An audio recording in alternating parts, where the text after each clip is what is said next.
Ano masasabi mo? Walang manok. Sabi ngayon.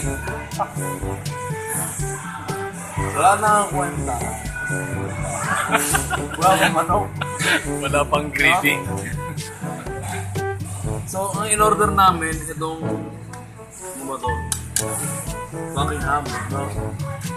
Kinausap namin yung nag-ano kayo. Kinausap namin yung staff doon na isa. Hindi daw ho refillable Ang gravy. ang gravy kung hindi manok ang in-order mo.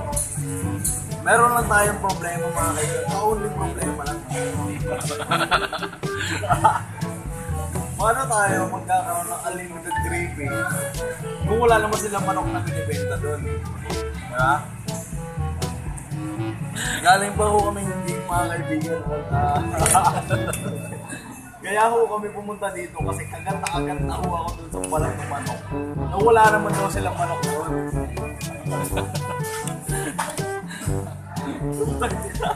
Ito yung kinakain namin ngayon, boy, oh. Ano? Ham, tapos, ewan ko, ano ba ito? Itlog. Di saan sa bahay na lang ako nagluto na ito, di ba?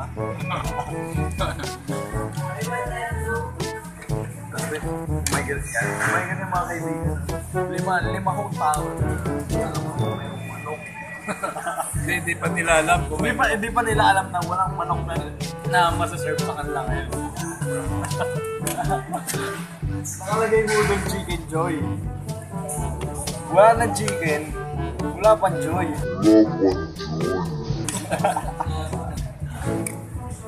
Welcome nga pala sa dito sa may Osman eh. Shoutout sa manager dito. Kung sino may-ari. Very disappointing lang talaga, no?